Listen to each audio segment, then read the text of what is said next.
I'm Catherine Bolton. I'm Assistant Director for Schools and Learning here in Derbyshire, and that means that I look after everything to do with education and schools across the county. I'm Ashley Roberts. I am future to be games designer, and I love games and anything computer wise. That's great to meet you, Ashley. What is an EHCP?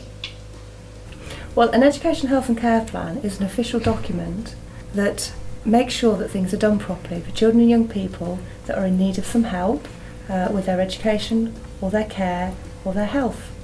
It replaces a document called a Statement of Special Educational Needs by putting the young person and the family at the centre of all of the planning. How is an EHCP done?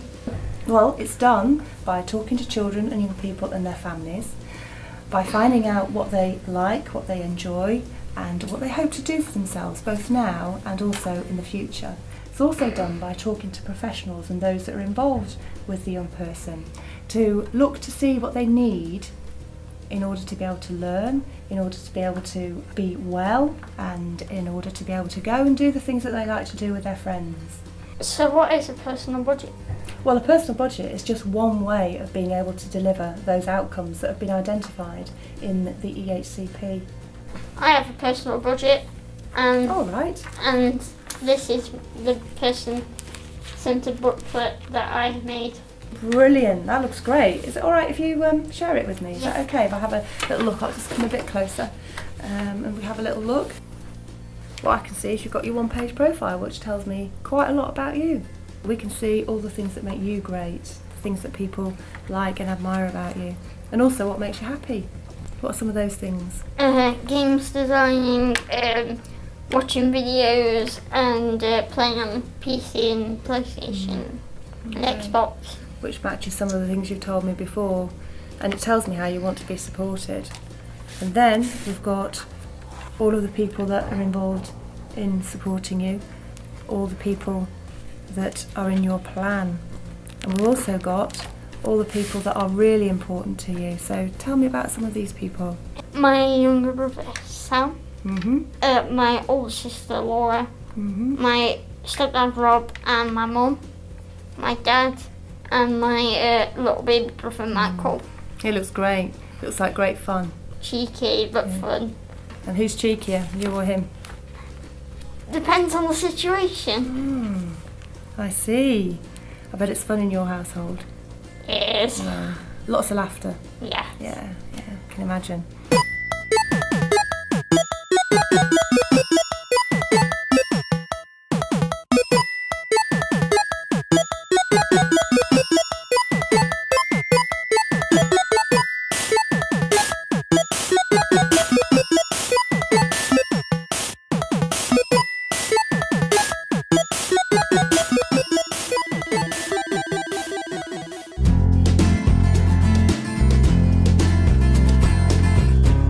Person-centred approaches have really worked for us in our family, especially for Ash, haven't they, Mick? Yes. We've been able to replace the Kite Team overnight service, which was unreliable for us, a great service but unreliable. It didn't suit us as a family, so now we've replaced it with a personal assistant. I now know what is happening, who's going to be there when I wake up in the night. There were inconsistencies in the staffing before. We found the service was really good, but it just didn't fit in with our routines, so we decided to replace it with a personal assistant. Okay, so what happened and how did you go about changing things?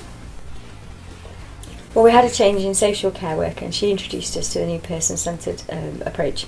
So first of all we looked for a social budget to help him with his personal care, and then after a little while we decided to investigate taking over the health budget as well, the personal health budget as well, so that we could employ that personal assistant as opposed to having the nursing team in.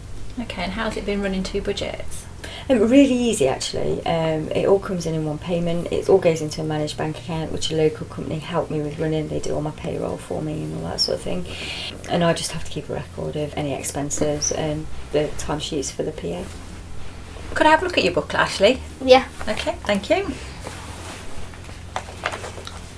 Okay, so this is really clear. It's all about you, the important people in your life, your family.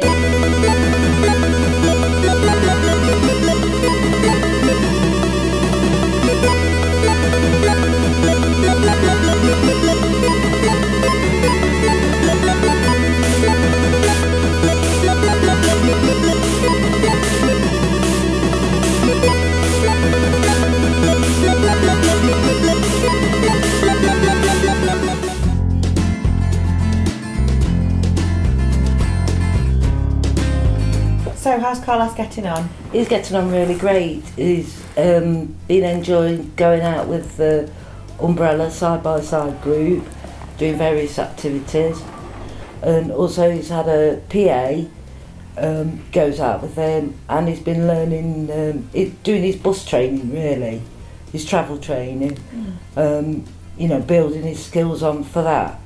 So later on he can be more independent. Yeah, he's really enjoying himself. What Carlos is doing is really meeting the future outcomes named in his person-centred plan, which is for Carlos to eventually move out and live as independently as possible. Are you doing all this using his personal budget? Yeah, all of it's done using his personal budget. Sometimes we have to put a little bit towards £10 or £20, but most of the money comes through his personal budget. That's brilliant. And what we're planning to do in adult care is follow the personal budget through with him. So when he turns 18, he'll have a personal budget from adult care. We will be providing a personal budget to him, and that should help to keep him in control of the support that he receives, and to allow him that flexibility as well in the way that he meets his needs. Yeah.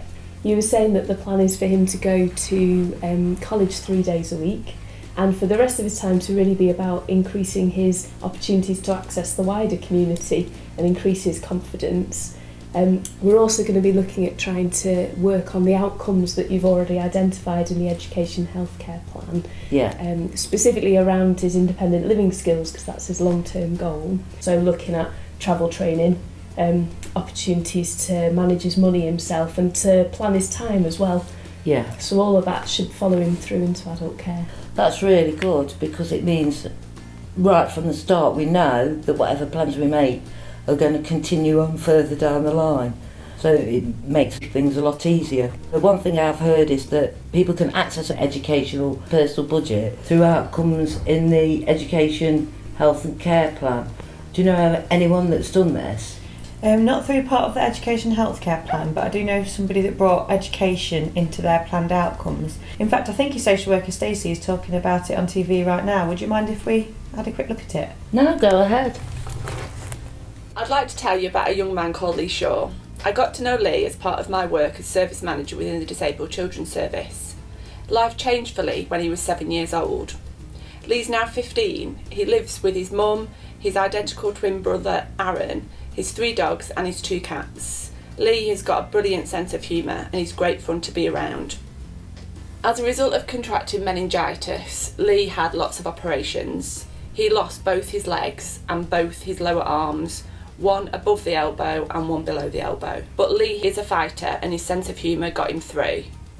When Lee left junior school and moved to secondary school, he got on really well with his mates but really struggled with the expectations put on him.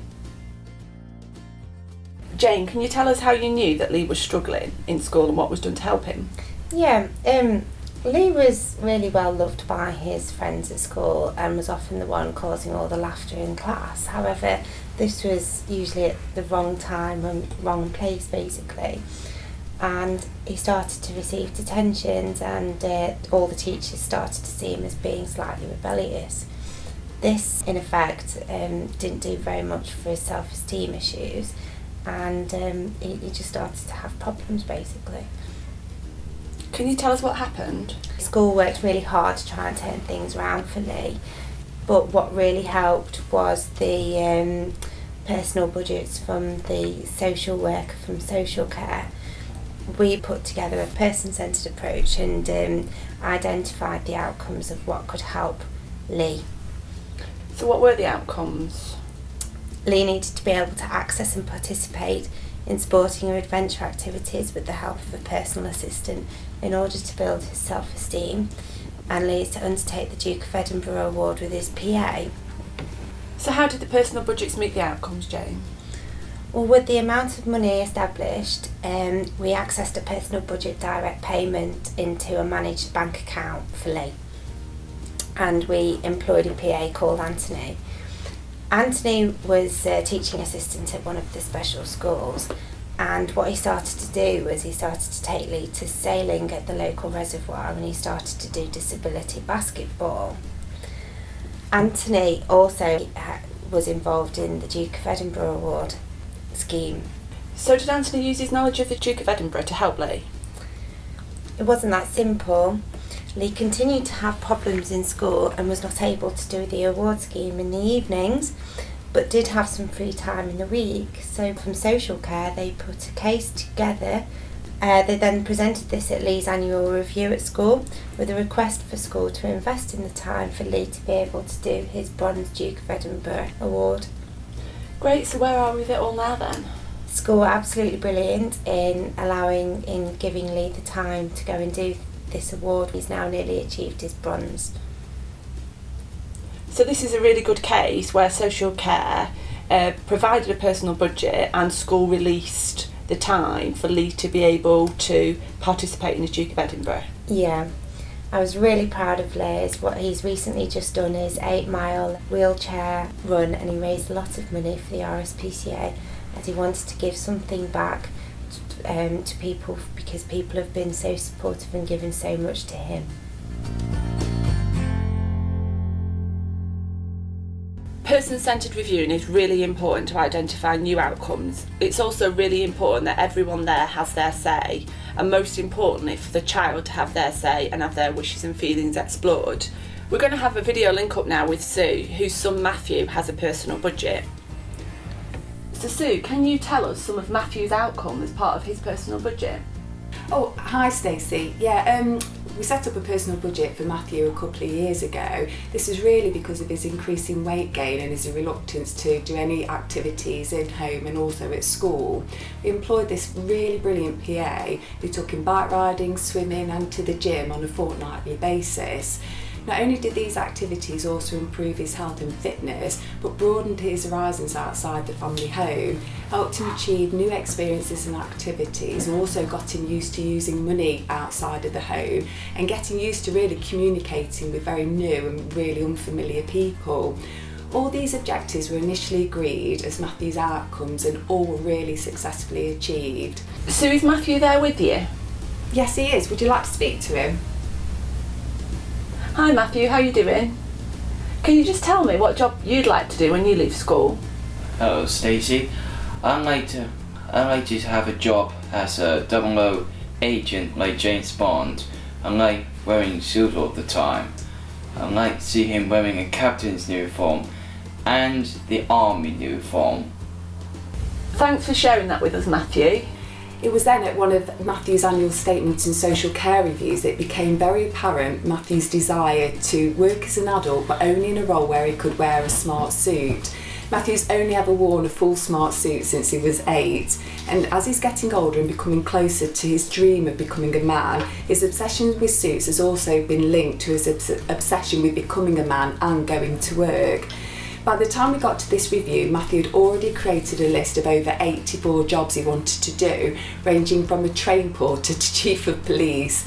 It became very obvious that we needed to manage his expectations, but also help him fulfil his dreams and goals of what he wanted to do with his life. Matthew's personal budget then became a very perfect way to help Matthew achieve this. So Sue, I understand that you're an advocate for person-centred reviewing. Oh, definitely. I mean, over the last 4 years we've always completed person-centred reviews, not only for Matthew but also for his younger autistic brother Ethan, who's now 10, who's heavily supported by the MAP team over in Etwall. At each person-centred review, whiteboard sheets are actually placed around the meeting room. Every person attending the meeting signs one of the sheets in a different coloured pen and then uses that pen to write comments on all the other sheets around the room. Matthew is then invited to join the meeting, and everyone introduces themselves so that Matthew can actually put faces to names and try and understand why people are there at the meeting and how they're going to try and help him. Matthew then completes his own presentation with the help of his teacher, and it's actually through this that we can start identifying and understanding his likes and dislikes, and also really what's important to him now and also in the future. By the end of the review, it becomes very clear and easy to create an action plan for Matthew over the next 12 months, because every professional and every family member specifically involved with Matthew is involved in the meeting. We've all heard, discussed and agreed the same information, and as a result we're all singing to the same hymn sheet when working individually with Matthew on our own terms. Support and intervention with Matthew remains consistent, and that's why Matthew's outcomes always remain successful. The only way to get these outcomes right for Matthew and his transition into adulthood is through these person-centred reviews. Every person has their own life and the right to express their dreams and aspirations in order to achieve the best life they possibly can. I hope all future reviews are person-centred then for Matthew, and I'd like to thank you both for sharing your experiences. You're welcome, thank you very much. Thank you. Hi Mel. Hi. So you've heard Lee's and Matthew's stories. Can you tell a little bit about your experience? Yeah, I can see how a personal budget worked really well for Matthew and how it could have worked for Lee, as having the two aspects, the education and social care working together, meant there was a lot of lateral thinking, so they could work together to achieve the outcomes outlined in his plan. But as a Senko in a mainstream school, I do find it difficult to understand how personal budgets would work for the children that I support. And why is that? What would happen if a family have a personal education budget, but they and school can't agree as to how to use it?